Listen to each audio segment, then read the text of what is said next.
శివ అంటే పరమేశ్వరుడు, శివ అంటే పార్వతి. ఇలా అయ్యవారిలోనే అమ్మవారు ఉంటూ అర్ధనారీశ్వరునిగా దర్శనమిస్తున్నాడు. అందుకే శివం మూలమిదం జగత్ అని అన్నారు. బ్రహ్మదేవుడు సృష్టిని చేయడానికి ప్రారంభించే ముందు శివుని గురించి తపస్సు చేశాడట.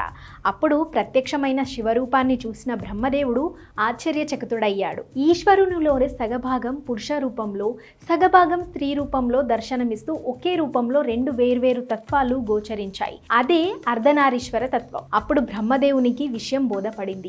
తాను చేయబోతున్న సృష్టికి స్త్రీ పురుషులుగా విడిపొమ్మని ఆ జగత్ పితరులను ప్రార్థించాడు. బ్రహ్మ ప్రార్థనను మన్నించిన శివుడు తనలోని పురుషతత్వాన్ని నరునిగా, స్త్రీతత్వాన్ని ప్రకృతిగా అనుగ్రహించాడు. అలా దర్శనమిచ్చిన ఆది దంపతులైన శివపార్వతులే ఈ సృష్టికి కారకులు. ఆ స్వామి అంబికతో కలిసి సాంబుడై సాంబశివుడుగా పూజలు అందుకుంటున్నాడు. ఆ స్వామి మంగళకరుడు.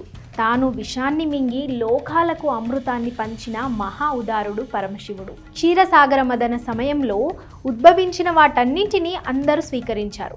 దేవతలంతా అమృతపానం చేశారు. కానీ ఆలాహలం పుట్టినప్పుడు మాత్రం దాన్ని స్వీకరించేందుకు ఎవ్వరు ముందుకు రాలేదు. భయంతో పరుగులు తీశారు. సకల లోకవాసులకు ఈహపర సుఖాలను ప్రసాదించే భక్త సులభుడు ఈశ్వరుడు. తాను శ్మశానవాసిగా భిక్షాటన చేస్తూ తన భక్తులను సకల ఐశ్వర్యాలను అనుగ్రహించిన భక్త సులభుడు. ఆచరత్వం, తాణురూపం గాని భావించిన శక్తి విలయ తాండవం, ఆనంద తాండవం వంటి రూపాలలో ఆయన దర్శనమిస్తున్నాడు. మనలో సర్వత్రా శివపరమాత్మ నెలకొని ఉన్నాడు.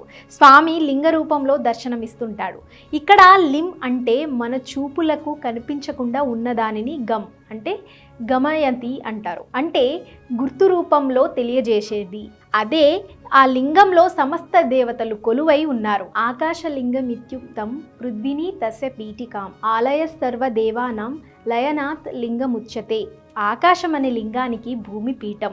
సమస్త దేవతలు అందులో ఉన్నారు. అంతా అందులోనే లయమవుతుంది. అందుకే ఏళ్ల లోకవాసులు ఆ స్వామిని బ్రహ్మమురారి సురాచితలింగం నిర్మల భాసిత శోభితలింగం జన్మజ దుఃఖ వినాశకలింగం తత్ప్రణమామి సదాశివలింగం అంటూ కీర్తిస్తారు.